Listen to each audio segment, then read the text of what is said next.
Hello! Greetings or intros or whatever. Yeah, they're really awkward. This book. Today, I'm going to be talking about Half Bad by Sally Green. I know this book has been out for like a year, I think, and I saw it going around for a while then, never got it. And then I saw the sequel at Barnes & Noble when I went the other day. I was like, whoa, the cover is so cool. But I was like, that doesn't look like the first one, because I know what the first one looks like. And it kind of looks related. I don't know how to explain it. I finally picked it up, and I'm really, really, really glad I did. I went into this with little expectation, like I didn't really want to be disappointed. Loved it. I think in the beginning it did take me a little while to just get used to the world.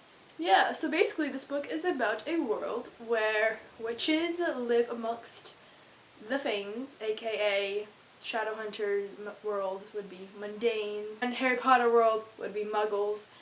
Yeah, they're Fanes in this book. These witches are not known like by the commoners. Like, people know that they exist, kind of, but it's not really talked about, I think, because there's some people that like Fanes that don't really like them.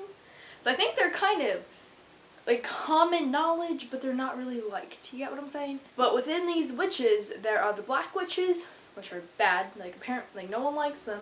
Then there's the white witches, which are like good. Like, yeah, we all like the white witches. And basically, you get the protagonist is like, weird and different. And that is Nathan, who is a half-code. His mom is a white witch, and his dad is actually the worst black witch to ever live. It is basically Nathan. What's Nathan trying to do? What's Nathan doing in this? Basically, the council of the White Witches hates Nathan because he's like breaking their little code of conduct. So they're like out being really mean to him and hunting him. I sound like such an imbecile. I'm sorry. I'm kind of in that mood where I'm just like, what's a brain again? They're out hunting him, and they got the pitchforks and the torches. And he needs a way out, so he's basically trying to find his dad. And his whole life, he just really wanted to meet his dad, and he's actually secretly kind of admired him, but he can't say that, because guess what? He'll be killed if he says that. So this is him, like, trying to find his dad, or just trying to find people who, yeah, it's not a thing of him trying to find his dad, it's really just him trying to find people who will not try to kill him and will try to help him. This makes it sound like it's all about his dad. Kind of is, but it's really not. I really did love this book. I thought it was really just a fun, not even fun, it was just like a really interesting read, and I did really enjoy it, and I really want the sequel. There was some stuff that made it not my favorite, but I don't remember what it was. It shouldn't stop you from buying it or reading it, because it's worth it. I really did enjoy this book, and I don't want you to think, I feel like in the last few book reviews I'm like, wow, I love this book. I'm not that person. I am a fairly large critic. Yeah, if you haven't read the book, then you should go read it, and I'm about to get into if you did read it stuff. Okay, bye. I wrote all of my notes on my hand this morning, everything I wanted to say in this video, and that didn't work out too well for me, did it? No, I don't know. I don't know. I don't remember anything! I don't know, this really reminded me of almost segregation and racism. I feel like with the white witches and the black witches, and the white witches think they're better than the black witches. I don't know if that's almost too literal, but it really reminds me of that segregation era time, and it still is an issue a bit, and I thought maybe they were touching on it. I don't know, but either way, I do really like this world of separation between them, and we actually start to find out that the black witches are kind of better than the white witches, and the white witches are kind of all politics and brutality in their own way. That's actually a good point. They both are very brutal, but both in their own ways. I thought that was pretty interesting right there. Can I just say, I ship Gabriel and Nathan like 50 times more than I ship him and Annalise. Annalise is kind of annoying. I mean, I don't know what's up with her. She just doesn't meet this weird son of the worst witch in the world and fall in love with him like that. Or like, is something going on here? Is something going on here? I love Nathan. It's not even sassiness, it's just what he's had to grow up with gives him this attitude, this like rough rogue kind of guy. I'm liking it. I don't think him and Gabriel are gonna be a thing, and that makes me really sad. I just love Gabriel. I think Gabriel's such a fun character, and it makes me really sad that Nathan is so stuck on Annalise. Oh, the one thing that it didn't bother me, but I thought it was kind of weird. I thought it was kind of cliche. So it's been a few hours since that last clip. My camera died, and then I didn't have time to wait for it to charge. So it's been like 4 hours. What was I talking about before? Oh, yeah, okay.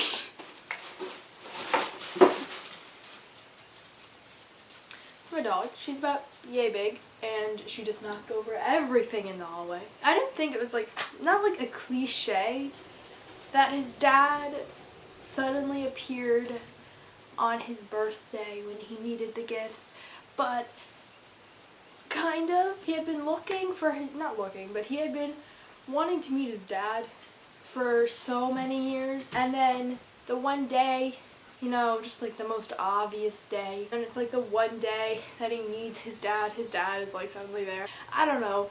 I don't mind it at all. That's my printer. Oh my god. I don't mind at all that he met his dad then. It happened A, kind of really fast, and B, not the whole scenario I was picturing. I don't know. Like with all this hype they were putting on Marcus, I really thought that it's going to be a really big deal when Marcus came, or not even a big deal, but more emphasized. It's just like, boom, Marcus is there. Boom, Marcus is gone. I was imagining Nathan actually having a reaction. I kind of felt like with all this hype put on Marcus, it was kind of a bit of a letdown to just have it go by so quickly, almost unnoticed. Like, even Mercury didn't really have much to say about it. All in all, though, I'm really excited to get the next book. What else did I write in my hand? I feel like Nathan's gift is gonna be like a melancholy of a bunch of gifts. What if, like, Marcus conceived Nathan? What? Yeah, he would have had to. Yeah, because it was late in his career. Okay. Marcus conceived, Nathan, when he had all these other powers. So they were, Nathan kind of inherited all these different powers. So what if he just has, like, a little bit of every power? Or what if he is, like, what's her name? I think her name's Lena from The Beautiful Creatures, whatever.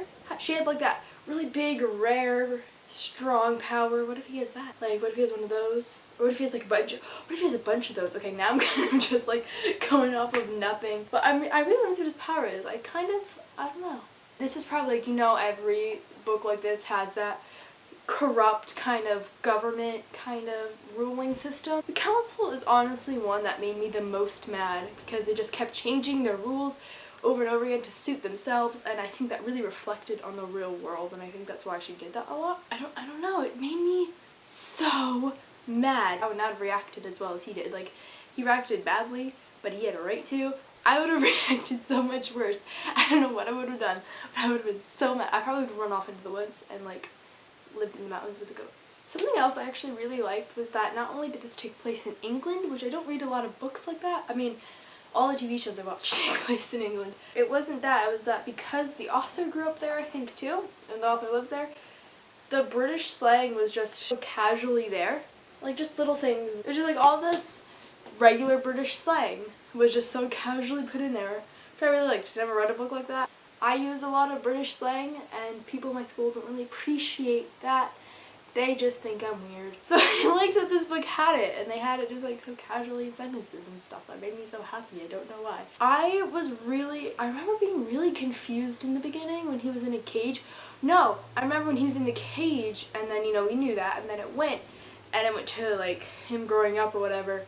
And Mary said, yeah, there's this old lady named Mercury you should go find. I was like, well, obviously, okay, there's something on Mary. Obviously, he's gonna go find her. So that lady in the beginning must have been Mercury. So then I was like, don't go to Mercury, don't go to Mercury. And then it ended up being Celia. And then I was like, oh my god, go to Mercury. I'm saying, Mercury. I don't know how to pronounce things. I'm really sorry this was a really rushed review. I'm gonna do my review on the second book better than this one, but... So yeah, thanks for watching. Comment if you read this book, and if you did, how you felt about it. For some reason, I feel like some people really don't like it. I don't know, maybe I found some reviews like that when it first came out. I don't really remember. I really, really loved it. I mean, there are obviously some things that kind of turned me off a little bit, but I really did enjoy it, and I'm really excited for the next book. So thanks for watching. Bye!